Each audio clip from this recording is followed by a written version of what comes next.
This book is titled Someplace Special by Patricia C. McKissick.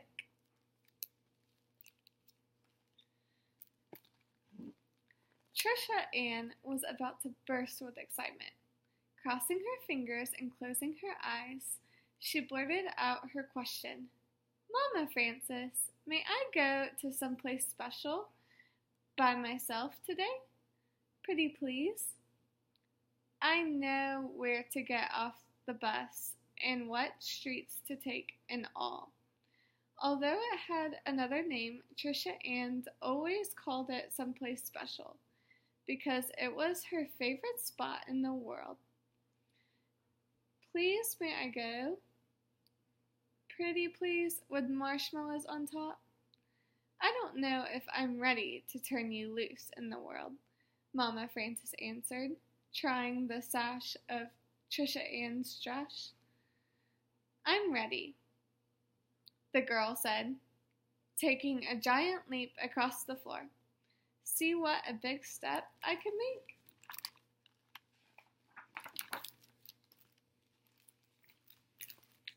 Mama Frances chuckled, all the time studying her granddaughter's face. I trust you'll be particular. And remember everything I've told you. I will, Trisha Ann said, real confident-like. Suddenly her smile grew into a full grin. So you're saying I can go? I reckon. But you best hurry on, for I've changed my mind. Pulling her pocketbook up on her shoulder, Trisha Ann blew her grandmother a thank you kiss. Then she rushed out the door and down the sidewalk. And no matter what, Mama Frances called after her, hold your head up and act like you belong to somebody.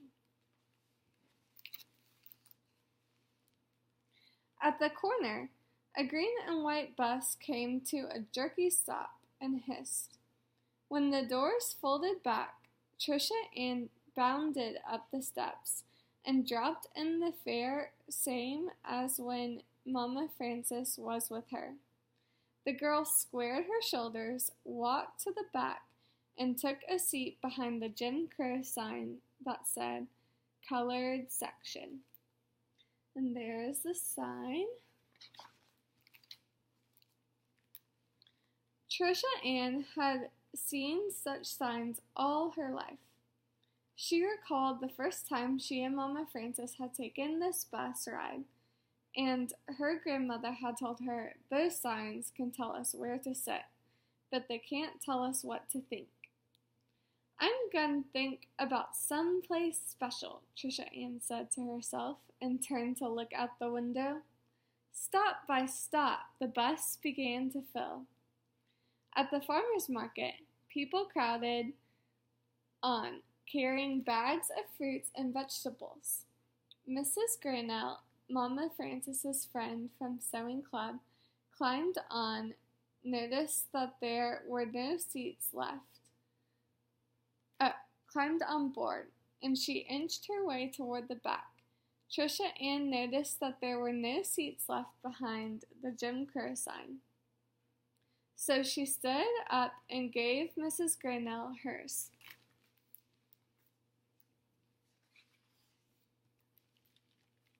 It's not fair, she said, glaring at the empty seats up front.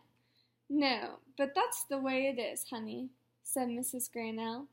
I don't understand why, she began, but by now the bus had reached Trisha Ann's stop in front of Capitol Square in the heart of downtown. The door swung open and she hurried off. Carry yourself proud, Mrs. Granell called out the window as the bus pulled away. Holding her hat, Trisha Ann leaned back as far as she could to see Peace Fountain's magnificent water show.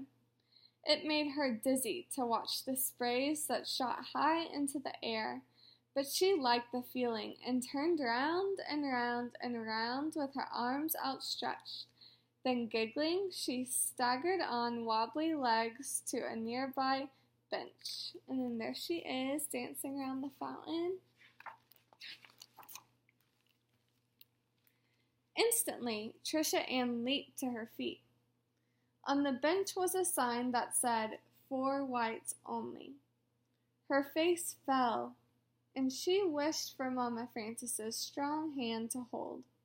"Silly signs," she muttered as she stuttered away on sober legs.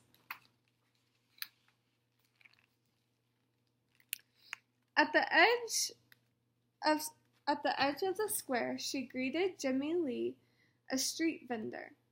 "What's got your face all clouded up like a stormy day?" he asked, handing Trisha Ann a free pretzel. "Jim Crow makes me so mad," she said. "My grandfather was a stonemason on Peace Mountain. Why can't I sit down and enjoy it?" Jimmy Lee pointed to a sign in Monroe's restaurant window. He said, "My brother cooks all the food they serve, but do you think we can sit at one of their tables and have a BLT and a cup of coffee together?" Then, with a chuckle, he whispered, "No, not that I'd want to eat anything Jesse cooks. That man can't even now scald water." The light changed, and Trisha Ann carefully started across the street. "Don't let those signs steal your happiness," Jimmy Lee called after her. And then there he is calling after her. Trisha Ann pulled her shoulders back and fixed her thoughts on being inside the warm and welcoming place where there were no signs. Hurrying up 10th Avenue, she passed the filling station and stopped to buy a pop to wash down Jimmy Lee's pretzel. At the second light, the Southland Hotel rose up in front of her. As spectacular as a place, Mr. John Willis, the hotel's doorman, saw her. "I believe an angel done slipped away from heaven," he said, smiling. Trisha Ann managed to smile back. Mr. John Willis always said nice things. "No, sir, it's just me." "Your mouth is smiling, but your eyes aren't," he said. Just then, a long white car with 2 police escorts pulled up in front of the hotel. A man with black shiny hair and shy eyes stepped out. Suddenly, people were everywhere, screaming and begging for his autograph. Trisha Ann got caught in the crowd and swept inside. So often she'd wondered what it would feel like to walk on the royal red carpet that covered the double winding staircase, or to stand in the light of the chandelier that looked like a million diamonds strung together. Now there she was, smack dab in the middle of the Southland Hotel's grand lobby. And there she is, right in the middle of the lobby. Somebody pointed at her. What is she doing in here? It seemed as if the whole world had stopped talking, stopped moving, and was staring at her. The manager pushed his way to the front of the crowd. "What makes you think you can come inside? No colored people are allowed." And he shooed the girl away with his arms. Trisha Ann backed out, shaking her head. I didn't mean," she said, trying hard not to cry.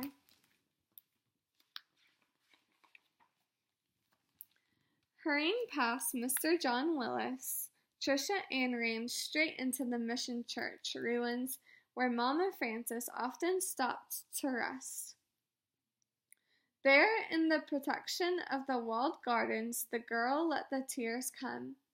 "Getting to someplace special isn't worth it," she sobbed. "I'm going home." "My flowers have been watered already," came a voice above her. It was Blooming Mary, an elderly woman who took care of the garden with neither permission nor pay. Everybody said she was addled, but Mama Frances didn't agree. Blooming Mary is a kind and gentle soul, she told Trisha Ann. You lost, child? The woman asked, trying to steady her voice. Trisha Ann answered, No, ma'am. I just wish my grandmother was here to help me get to some place special. You can't get there by yourself. It's too hard. I need my grandmother. Blooming Mary nodded and thought on the matter. Then she said, I believe your granny is here, just as my granny is here with me even as I speak. Listen close. Tell me what you hear. All Trisha Ann heard was the distant buzz of a bumblebee. What was Blooming Mary talking about? But as she listened closer, she began to hear her grandmother's steady voice. You are somebody, a human being, no better, no worse than anybody else in this world. Getting someplace special is not an easy route, but don't study on quitting. Just keep walking straight ahead and you'll make it. Trisha Ann recalled these words from many conversations they'd had in this quiet place. They were so comforting. She didn't feel alone anymore. She wiped her eyes and straightened her hat. You were right, ma'am, the girl told Blooming Mary. Mama Frances is here, and she wouldn't want me to turn back. So you aren't lost after all, said Blooming Mary, giving Trisha Ann a bright orange zinnia. No, ma'am, I'm not. And saying goodbye, she headed real determined like on her way.